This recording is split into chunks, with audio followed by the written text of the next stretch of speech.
Destiny Hero Plasma, one of the best monsters in the entire Heroes archetype. Some even refer to it as the only card that actually makes Heroes good.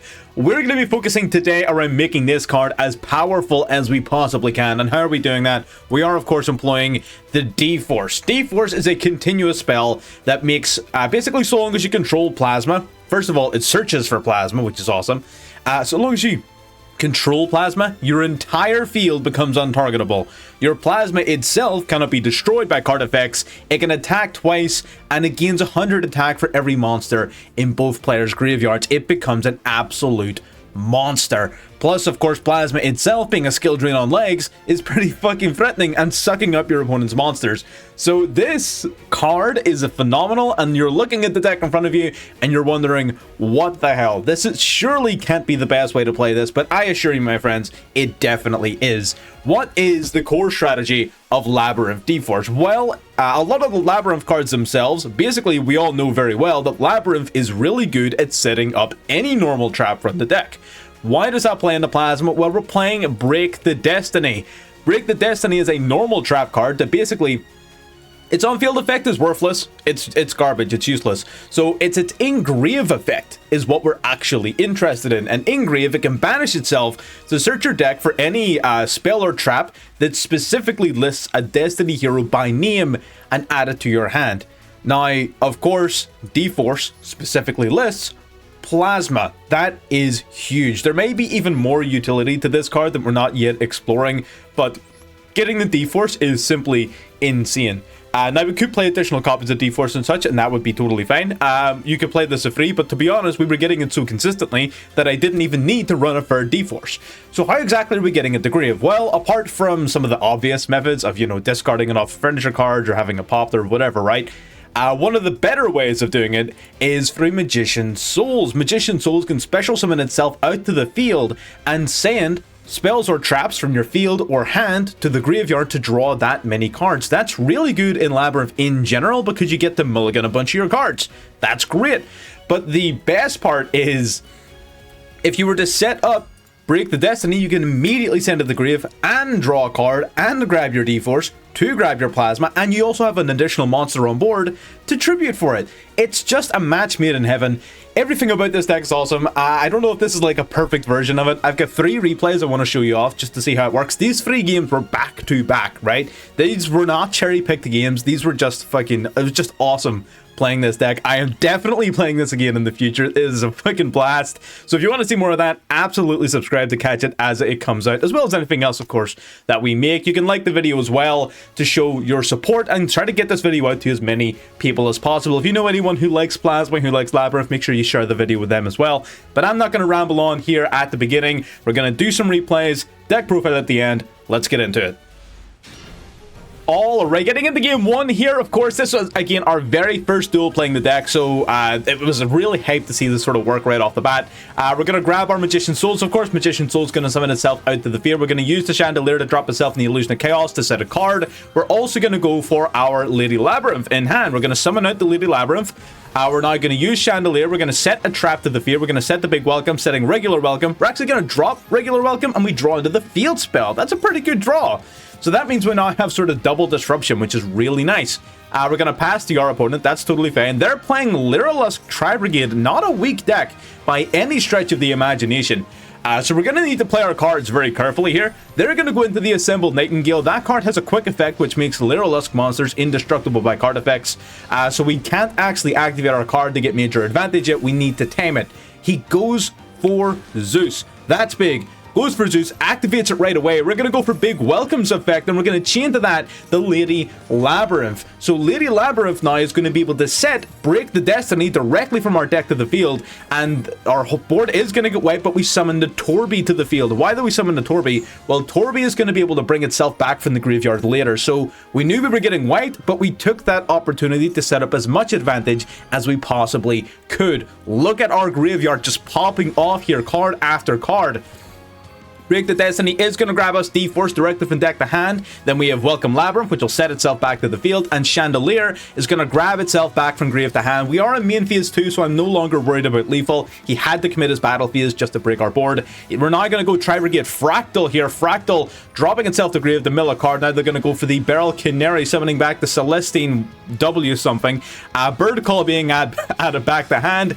Then they're going into the Recital Starling. Recital Starling then using its effect, detaching material to grab another monster. This time the turquoise, whatever its name is, Bird Call going to use its effect, going to grab the Beryl Canary to hand.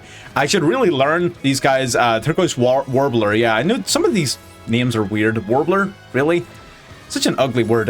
We are going to summon out the lady here, just, you know, because I know that he's planning on going into UDF here, so I think that I want to use the lady to get it out before activating, before he summons UDF, so he can't, like, negate it, right? That's the whole point. So he is going to go into Utopic Future here, of course. Utopic Future, then straight into Utopic Draco Future, which has a monster to get built in, but luckily, we're just that good. We're already fully set up. Caught by the Grave, kind of useful as well. We're going to flip up Welcome Labrynth. He's going to go Cross-Out Designator. He does this just to chain block so we don't get a lady set. Fair enough, that makes sense. Cross-Out Designator just stopping us from grabbing a trap from deck. We're going to summon Ariana, but not using its effect. We don't want to let him steal our monster. Normal summoning the Labrynth Chandelier so we can tribute for the Plasma. Plasma sucking up his monster. 53 to the face and 53 again. Double attack for game. Plasma coming out and mopping up in the face of the UDF, in the face of Tri-Brigade Lyrilusk, a very powerful deck, now at full power with all of their cards taken off the ban list. That's probably a deck we're going to explore. Probably not soon. Reason being, we got a new pack coming out, right? And there's a lot of Dino shit, there's some fucking Gold Parade shit, some punk shit. I'm hype as hell. But this is probably one we're going to come back to. But yes, there you go. Plasma just putting in work, negating the board, sucking up his monster, going for lethal. It just doesn't get more satisfying than that. Let's get into game 2. Alright, getting into game 2 now. We're going to be starting off going first. Of course, we're going to go Preparation of Rites. Again, we're running 9 copies of Magician Souls here. We're running 3 Rites, 3 Illusion of Chaos, and 3 Magician Souls itself. We're never not going to have that card, right? So we're going to grab the Illusion of Chaos here. We're going to use the Illusion of Chaos effect, going to grab Magician Souls. Here, we're put in a position where we can choose, right? We can just normal summon Ariana. We can just go about our day. Or we could fucking try to send this shit. Let's see. We just say we're going to go D-Force here, grabbing the Plasma from deck to hand, and we're just going to fucking send it. I'm going to send the Illusion of Chaos. I'm just going to bank on the fact that this guy can't out something as powerful, as menacing as a D-Force Plasma. Even going first, we're going to summon out the Plasma at 2,600 attack points, skill drain. All of his monsters' effects are negated. We are untargetable. We are indestructible. We can attack multiple times. Fusion deployment. Going to reveal for the Cartesia summon. And even branded in the face of our cards cannot do anything. There's no out in his deck sufficient to take us out. I mean, you can look at potentially what could he go into, right? He can't use Mirror Jade to out us because he's negated and will be too big, right? By the time he goes into Mirror Jade, he's going to have quite a number of monsters in his graveyard, right? He can't go into, like, I guess the only... Even Titaniclad gets negated. I can't think of a single out in his deck. I can't think of anything he goes into to out the Plasma in the entirety of Branded. So we decided, and that's the thing, because you can go into Branded in, like, approximately 3 summons, it's not even the worst play in their Max C. So you can sort of bet everything and just go for broke on Plasma in situations like this, and it's usually not even a bad play because you normally have your trap cards backing you up for your additional advantage later in the turn. So yeah, I mean, I'm all for it. I think that the Plasma is a phenomenal fucking card in situations like this. Like, I don't know what to tell you, man. It's just so good. Getting into game 3. Alright, getting into game 3 here. Again, going first. Again, we got pretty lucky when it comes to the coin toss. Makes up for all the bad luck we have with our other decks. So we're going to go for the Illusion of Chaos here. Like I said, you have it every game. We run so many copies of Magician Souls. We're going to sand for souls. We're going to summon itself. We're going to use the souls to drop the Callby to draw into the Torby. Hell of a draw. Torby going to drop itself in the Lovely to set Big Welcome to the field. And we're simply going to pass turn. Ash Blossom, Maxi, and Big Welcome. That's pretty fucking solid, right? They're going to go for Kashtira Birth. Kashtira is pretty annoying. We're going to use this opportunity to go for a Max C because now we know what he's playing. We know that he's going to be trying to special summon here. He goes for the Kashtira Rise Heart, banishing a card from the deck to banish 3 off the top of ours. Kashtira Birth then is going to activate to bring back a card. Now, if I had Brain Cells, I would have just used Big Welcome earlier to pop the Birth before it could do anything, but by using it now, at the very least, what'll happen is he summons his Unicorn, and then we can use the Lovely, we can pop the Unicorn right away, and Torby is also going to come back to our hand. The Golden Droplet, though, hell of a play from our opponent here. Golden Droplet's going to summon Hugin out to the field, and then he can banish the Hugin to protect the Unicorn that we would otherwise have destroyed. Very solid play from our opponent. He is, however, feeding into our Max C. He is going to banish a Chaos Angel from our extra deck. I don't give a shit. Torby now going to send itself to the grave with a spur copy of Magician Souls, and we're going to set another card from our deck to the field. We're going to set a Welcome Labrynth. So Unicorn's going to activate its effect. They're going to grab Theosis from their deck. I already have Ash Blossom in hand, so when he goes for Theosis, I can pretty comfortably hit this with an Ash Blossom, and that, at least in my mind, it should be sufficient to shut down the rest of his turn here. That's why you don't play in the Maxi unless you're fucking Plasma, buddy. They're going to go for Big Eye, though. Big Eye's a decent play here because, yes, it's one more summon, but they get to steal our Lovely, which is a huge part of our play here. Now we're going to go for Lady's Effect during the end phase when he can't steal us, and we're going to summon it out, having it ready on our board for defense. We draw into the Daruma Cannon. We're going to set the Daruma Cannon, flipping up our Welcome Labrynth, then chaining to it our Lady Labrynth. So we get to set any trap of our desire. We're going to set Break the Destiny, because of course we are. Special summoning out Ariana. Ariana then gets searching our deck for Welcome Labrynth. We grab Welcome Labrynth specifically because we're going to summon Souls. We're going to use Souls to drop it and Break the Destiny to draw 2. We draw into Torby. Going to use Big Welcome. We're going to send Lovely back to our hand. Torby then summons itself out to our field. Break the Destiny banishes itself, grabs the D-Force from the deck. We're going to use the D-Force, grabbing the Plasma. Now we're going to tribute 3. Oh, he's going to go for Smiting Storm first because he kind of wants some defense on his field, I guess. We're going to summon the Hugin. I'm not even... By the way, I think my timer was at like 20 seconds here for some reason. So, like, I was kind of rushing my plays a little bit, but we're going to go into the Plasma here, and nonetheless, our opponent can't do anything. We're going to Plasma, yoink the Big Eye, battle phase, Lady take out his only lane of defense. I'm going to shuffle back to the extra deck. I don't give a shit. 43 and 43. Instant game over. Plasma is just that fucking guy. And Plasma adds a huge amount of OTK potential to a deck like Labrynth, which otherwise lacks that OTK potential. It's just a whole new way of playing the deck. And with Magician Souls as a free special summon, and Torby as well being effectively a free special summon in many circumstances, even with Lady as well. You don't usually want to tribute Lady, right? Don't get me wrong. But it's not a terrible thing to do in this deck because you can normally get it back, or you're just going to win the fucking game, right? Because you're playing Plasma Man. All right, now, before someone asks me in the comments, no, this is not the best way of playing Labrynth. It is, however, designed to be a shitload of fun. I feel like it's going to be a very, very fun way of playing Labrynth from here on out. I will be experimenting more with this in the future. The one part of the deck that I kind of want to work on a little bit more that I think it's currently lacking is just being able to consistently put 3 monsters on board. That's it. That's the only thing that the deck right now I think needs to do a little bit better, which is of course pretty important. We can do it. However, I often find myself tributing over like a Lady Labrynth, which I don't really want to do. So what we may try doing is trying to incorporate additional methods of tributing. Potentially Bestials. The way I'm thinking about it is that with the Magician Souls, I'm almost always going to have a Dark Monster in grave that I don't mind banishing, being the Illusion of Chaos, right? So with Bestials, I can generate a little bit of advantage. I can get some additional sort of tributes and things, and I can put more monsters on board, right? So they are Interruption against the right opponent, they are Free Bodies against the wrong opponent, and they're rarely dead cards because they rely upon me having a card that I run like 9 fucking copies of. So I think that that's going to be a really solid way of doing it. There may be other methods of doing it that's not springing to mind immediately, but I feel like we're going to go down like a Bestial Labrynth Plasma route with this deck in the nearest future. I am going to continue playing with it because it's really fucking fun. It's just fun. I fucking love it.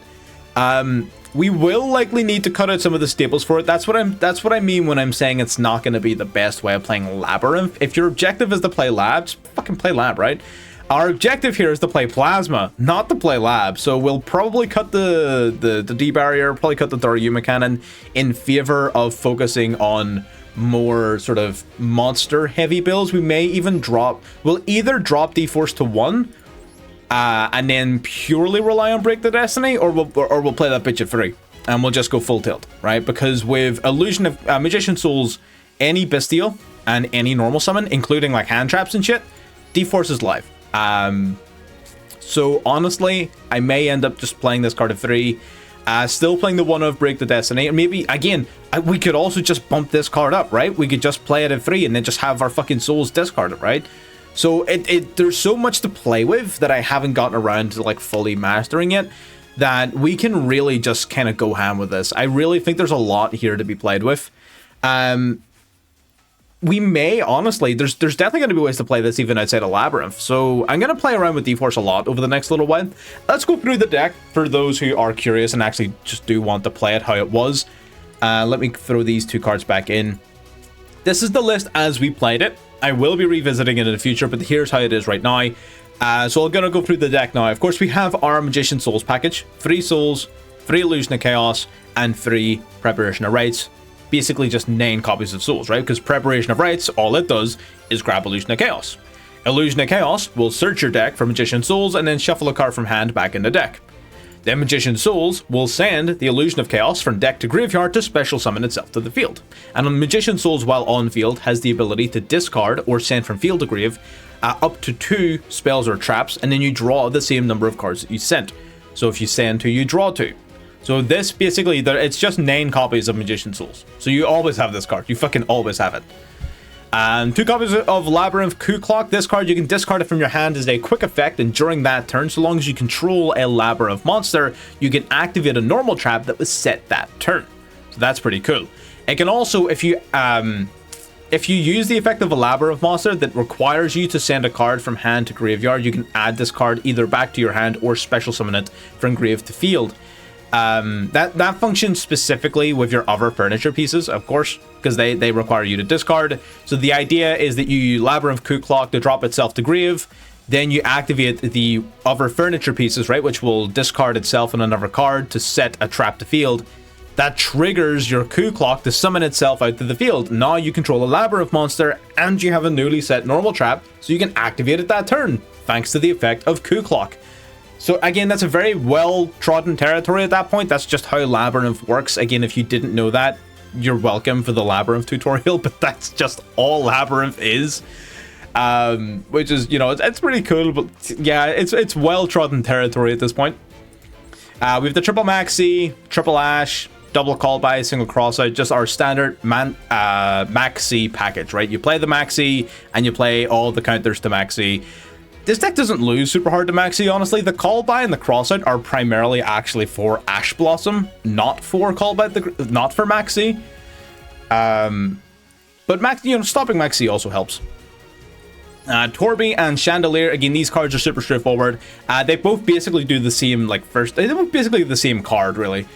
They can both discard themselves or send themselves from field to graveyard, and as well as discarding an additional card in your hand to set any Labrynth spell or trap directly to your field. Pretty straightforward. They both also have another effect that activates. If a monster leaves the field by the effect of your normal trap, Chandelier will add itself back to hand, and Torby will special summon itself back to field. Now, Torby, of course, in this deck is much more powerful, but it is limited to 2, because it can act as additional tribute fodder for your plasma, which is why Torby is better, but it is limited to 2. Triple Ariana. Ariana, on summon, search a Labrynth card. That's pretty fucking good. It can also then, if a card leaves the field by the effect of your normal trap while this card is face up, you can draw a card and then either set a spell or trap from hand to grave, from hand to field, special summon a fiend from hand, or do nothing. So it can be a free draw one, but primarily this is here for its on summon effect to search your deck for a Labrynth card, usually a furniture piece. We're going to talk about Lab first. So we got the Lady Labrynth as well at 2. Lady Labrynth is kind of like the boss monster of Lab. So long as you control a set card, this card cannot be targeted by or destroyed by card effects. At 3k attack, that's pretty good, right? It's mini Avramax. If a normal trap is activated while this card is on the field, you can activate this in response to set any normal trap from your deck that you want. That's why people play these other powerful trap cards. D-Barrier, Daryuma Cannon, Dimensional H-Dragon Prison, whatever, right? The way in which we are using that effect is with Break the Destiny. break the Destiny, of course, we set this to the field using Lady's effect, and then using the aforementioned Magician Souls, we can then pitch it to grave for its actual effect. I talked about it at the start, but I'll talk about it again in a moment. And its last effect is actually a free summoning condition. So if you've activated a normal trap or a Labrynth monster effect, you can summon this card directly from hand to field in defense. So it's a free summon, it sets any trap you want, and it's a fucking huge, untargetable, indestructible body. What more do you want? And lastly, for our Labrynth monsters, we have Lovely Labrynth of the Silver Castle. This was the old boss monster and is actually more aggressive and useful than Lady Labrynth in many situations. Lovely Labrynth, however, doesn't have the same protections as Lady Lab. This card, first and foremost, offers you a floodgate protection for your normal traps. Your opponent cannot activate monster effects in response to your normal trap cards. That's really good. It can also, once per turn, set any normal trap from your graveyard back to your field. So it prevents negation and it recycles. That's excellent. Surely that's all, but no, there's more.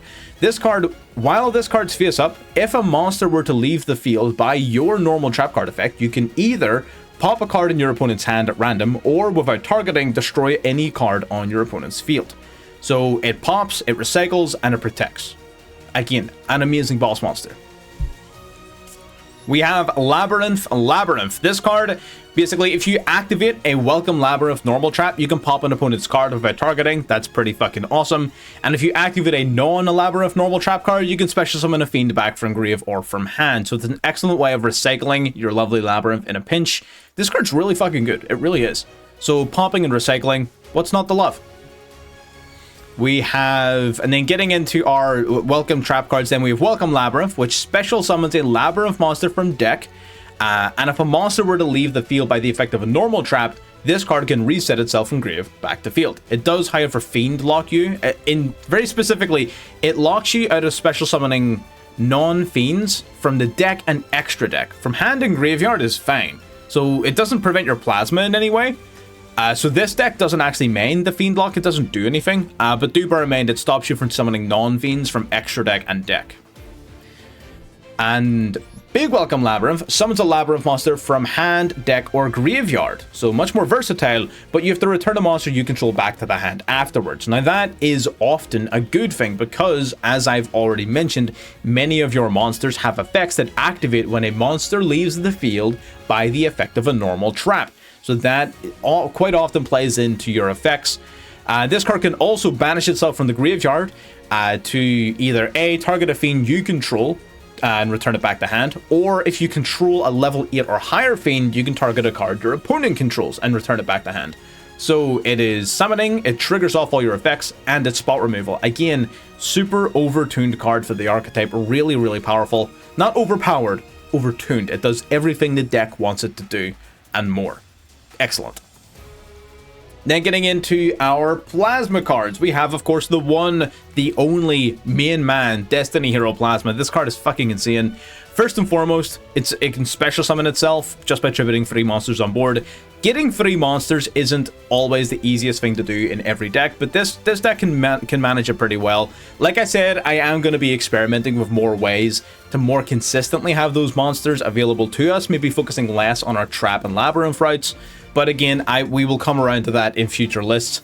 But basically, while this guy's face up, immediately upon being face up, no activation, no chain, no nothing, all of your opponent's effects of all their monsters are negated. And just theirs, not yours. It's skill drain, except it doesn't affect your field. So that's pretty fucking metal. You can also, once per turn, target a monster your opponent controls and steal it, equip it onto Plasma, and Plasma gains half of its attack points. It gets big. So Plasma negates everything and is large and in fucking charge. So this card's great. But what makes it broken is this right here, D-Force. D-Force, so long as you control Destiny Hero Plasma, your opponent cannot target cards you control with card effects. Cannot target cards you control. Any card you control with any card effect, you're untargetable. Your whole field is untargetable. Sprite Elf on steroids, 100%. And your Destiny Hero Plasma gains 100 attack for every monster in both players' graveyards, so he gets big fast. And he can attack twice, and on top of that, he also cannot be destroyed by your opponent's card effects. And this card itself, on activation, will search your deck for plasma. It is the perfect card. The only drawback is that while this card is face up, and while you control a plasma, you do not draw during the draw phase. This is the definition of putting your deck on the table. You're just telling your opponent, you cannot beat this monster. I'm willing to bet my draw phase on the fact you cannot beat this monster. The only way to out it is like a fucking kaiju or something like that, unless you can summon a ridiculously huge monster, and I mean it has to be fucking big. Unless you can summon something stupidly big, you're not beating it. You're just not, right? It's just incredible. D-Force is insane. And our last Destiny hero card in question is Break the Destiny. This card, long story short, can banish itself from the graveyard to search your deck for D-Force. And the D-Force does the rest. It's just like that. And this card being a normal trap, of course, makes it settable, makes it droppable, makes it spammable. Very easy. And that does it for our D-Hero cards. And then lastly is just a couple of spare staples. We have D-Barrier, which lets you choose Ritual, Fusion, Synchro, Exceed, or Pendulum. And for the rest of that turn, that summoning mechanic is now illegal. You have Imperm, which is a generic trap card, negate, pretty awesome. And Destructive Daruyuma Karma Cannon, which is one of the more powerful normal traps in the game. I think when this card was going to come out, people thought it was going to be like shit. And then it pleasantly surprised everybody. This card's really fucking strong. It flips everything on the field face down, and if you're not flipped face down, i.e. if you're unaffected or if you're a link monster, you get sent to the grave. The player sends it to the grave. So that's really interesting because there's a set of like interactions against, for example, like Pearly, right? If you were against Pearly and your opponent has an unaffected Noir, you flip up Karma Cannon. Well, your opponent's Noir is unaffected, right? So it doesn't get flipped face down. However, the second effect kicks in, and because the player is sending it to the graveyard, they have to get rid of their own Noir. So, and it really does put your opponent in a very interesting spot. Karma Cannon is just fucking amazing. I think this card's just insane. I think if you're going to be playing Labrynth, you should probably try to squeeze this card in. We will likely drop it for this particular version because I have plans in sort of the direction I want to take this in, and it's going to be less trap and less Labrynth heavy. But nonetheless, something definitely worth bearing in mind. And then the extra deck is literally just fucking whatever. Just 15 cards. The only card you ever might remotely consider using is Chaos Angel, which you can summon by using one of your level 8s and like one of your furniture pieces. And the only reason you'd use it is because it banishes a card on summon. It's so seldom relevant. And Muckraker as well, sorry, is another good one. So Muckraker and Chaos Angel are the only two cards you would ever really use. Everything else is just fodder. Put in whatever you have. If you don't have these URs, don't worry about it. You don't lose sleep. You're going to be fine. Just play whatever you have. Elf is a decent one because it's easy enough to summon because you do actually play some level 2s. Not many of them, but you play like Torby, which summons itself for free often. Yeah, extra deck, do whatever you want. Just Muckraker and Chaos Angel are the only two cards that actually matter. Everything else is just fucking whatever you have. So that's the deck. I had an absolute blast playing it. I think this deck is super powerful. In terms of like what it aims to do, right? It's not a top tier contender. It's not going to bring you to Master 1, at least not without difficulty. Maybe you can get a Master 1 playing it, who knows? But I feel like there's a few improvements that need to be made, and I will make them. God as my witness, I'm going to play this deck more because it's just a fucking blast, man. Just playing Plasma is great. So I'm going to play this more. I'm going to refine it a little bit. I'm probably going to play the Bestial cards that I mentioned just as an additional sort of engine because we always have like material to banish and we could use the extra bodies. Bestials are going to be really good in this upcoming format into Math Mech in particular, which is going to be very common. So there's a bunch of reasons as to why you would play Bestials. So it's not as if we're losing much by including them. So yeah, that's probably the direction I'm going to take it in. But again, I'll keep you all filled in. If I hit a breakthrough or if I improve the deck, I will absolutely make another video on it. So if you want to catch that when it comes out, or anything else, of course, that we upload, feel free to subscribe to show your support. Like the video if you got this far and actually enjoyed watching. And I'll see you next time. Bye-bye.